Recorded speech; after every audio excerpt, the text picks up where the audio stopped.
What does Fine Gael want to do about the Seanad? Because remember this pre-election promise made back in December 2009 by the then Fine Gael leader and opposition leader Enda Kenny during an interview on Morning Ireland. I've looked at the question of the Senate. I think it's outgrown its usefulness. I've tried very hard to justify the existence of the Senate over a period. When you peel away the layers and look at what it does in terms of statements, motions, questions, adjournment debates, its legislative function has faded, particularly since we lost the dual mandate. It's been in limbo. And as I say, I've tried very hard to justify its existence. But I'm saying within 12 months of a Fine Gael government and my being Taoiseach, I will put a referendum to the people for the abolition of the Senate. But of course here we are and that hasn't happened, and now we're told that the coalition will agree to a joint bill being put forward by independent senators Catherine Zappone, Fergal Quinn and Professor John Crown for Seanad reform instead. So Dara, which is it, abolition or reform?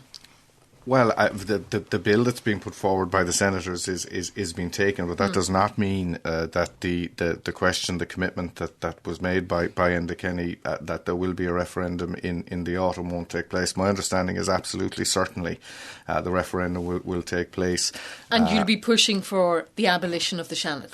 Well, I personally will be, yes. I think the arguments, and there are arguments on both sides in this one. I'm not saying that there is no defence of the Senate, but I suppose I've looked at it, I've studied it, I've looked at other systems. For a country of our size, upper and lower house, or a bicameral system,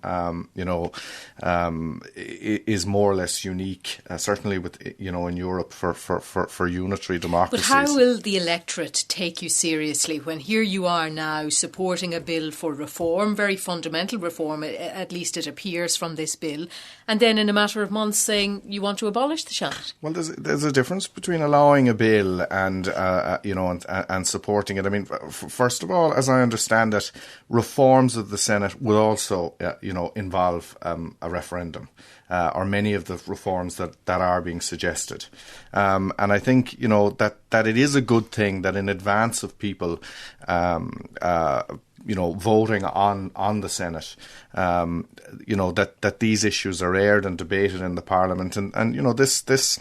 But it was the threat of your own members not voting with you that is what has prompted you to support this reform bill. I mean, you could say that, I suppose, but I mean the reality is that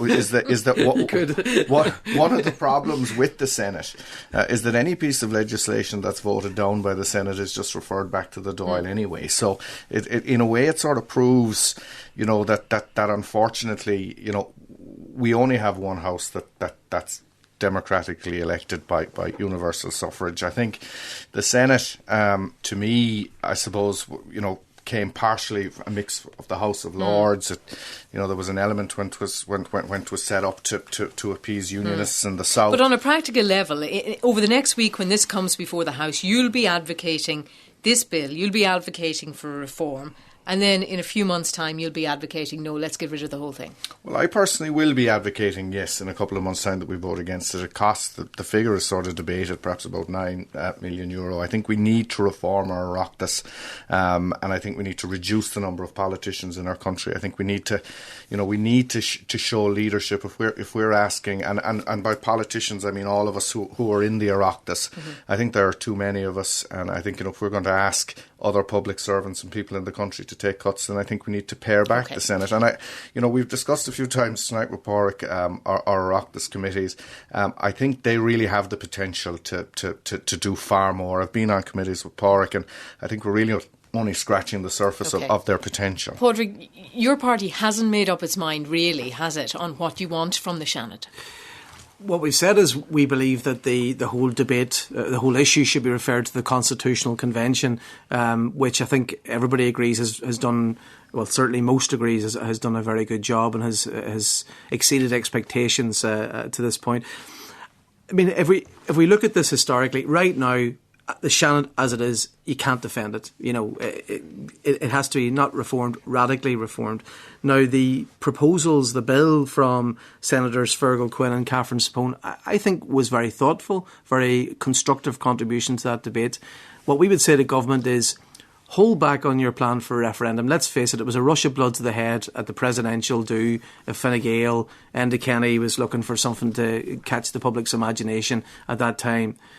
What's happened in the intervening period is we need to look at, even the suggestion about the Irish diaspora.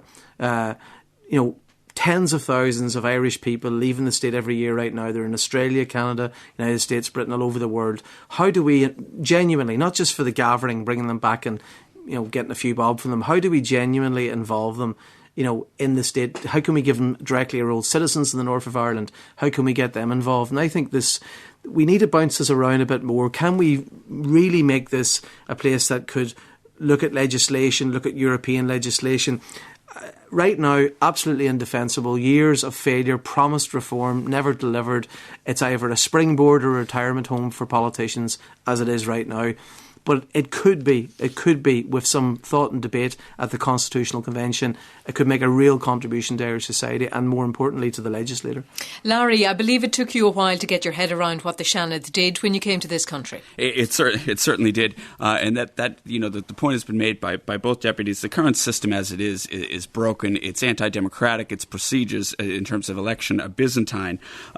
Also, I think the key point at the moment to keep in mind is just how angry the electorate are at politics and at politicians. That said, I'm definitely in favour of reform of the Seanad. I suppose the first point is I'm a fan of bicameralism. I think a lot of the world's leading democracies have bicameral legislatures. The idea being that a second opinion is good.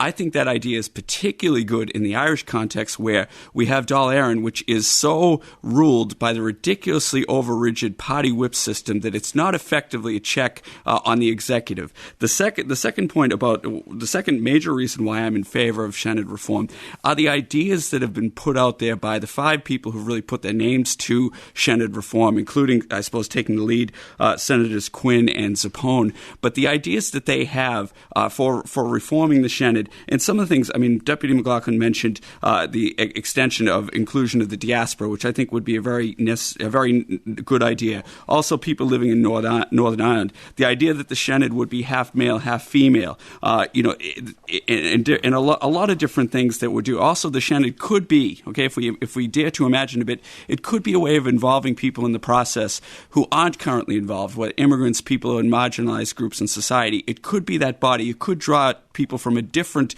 trajectory than Dáil Éireann does, and it could provide that vital check and balance on democracy, and it could do so, I would suggest, in a context in which the whip system is relaxed. And I suppose the follow-on point to that is the weakness generally that I see in the counter-arguments. A lot of the counter-arguments really relate to cost, which I think has been proven to be pretty much a red herring, and a lot of the arguments of a lot of people who favor the Seanad abolition also are perfectly happy with the party whip system, which again renders the legislature, doesn't allow the legislative branch to sort of provide that vital check on the executive. And I suppose the last point that I make, and I think Deputy MacLochlainn made this, and I agree with Sinn Féin wholeheartedly on this, in a context in which we have a constitutional convention and we're endeavouring to make, or we're plotting to make such a huge change to eliminate Seanad Éireann, why was that not front and centre in the remit of the constitutional convention? It doesn't make any sense.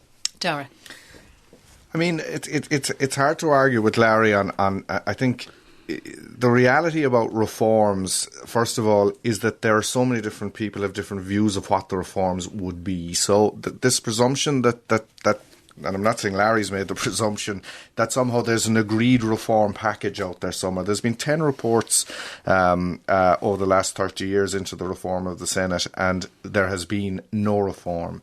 There was a referendum in 1979 which was never implemented. Yes. So, I think the only way out, given the role at the moment of the Senate and Seanad Éireann within our constitution, is to abolish it. So where is the second voice? Where is the second opinion, the check and the balance? Well, unfortunately, at the moment, there isn't, not at the moment, a second opinion. There is, of course, the opposition within Parliament. The reality is that the bicameral or upper and lower house system really only operates in larger countries, and of those, most of them are federal. Countries like the United States and also countries like Spain and Germany. But the reality is, the argument for a second voice, while a strong one, the Senate doesn't deliver on that at the moment. And I also think that the issue of diaspora and people from Northern Ireland, I do think we have an opportunity within the discussion of reducing the voting age or the candidacy age for people for the presidential election. I think that would be a very good start, that we would allow, people from the diaspora to vote for the president. What about Larry's question? Why on earth was it not on the agenda for the Constitutional Convention? Well, I suppose firstly that it before the convention, Constitutional Convention, was convened, it was put into the programme for government. It was agreed that and remember most important point is we are asking the Irish opinion, the Irish people for their opinion, yes or no, should we or should we not abolish the Senate. So the question is pretty straightforward. I think if the Irish people in their wisdom say we want to keep the Senate, then I think there's going to be a huge opportunity to look at what reforms could. But there'll be a mixed campaign from Fine Gael on this issue come the referendum. Well, there will be a relatively mixed campaign. I mean, certainly there are some senators who would like to retain it. There are some others, but the Fine Gael message, and I support this quite strongly, is, for a small country, less than 5 million people, we do not need a second house. I take the point that cost isn't a huge issue, but, it's not efficient. And I think, it's not democratically selected. It's always had, an elitist, even though Fine Gael Taoiseachs have done it, in fairness to Enda Kenny, put in independent voices this time.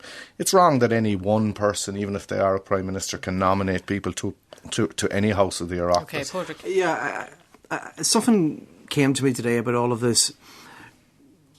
If you come at it not from the perspective of Seanad or no Seanad, but how do we have checks and balances on the Dáil, directly elected from the people across the state? And of course myself and Dara, one of our most important responsibilities is representing our constituents back in our constituencies.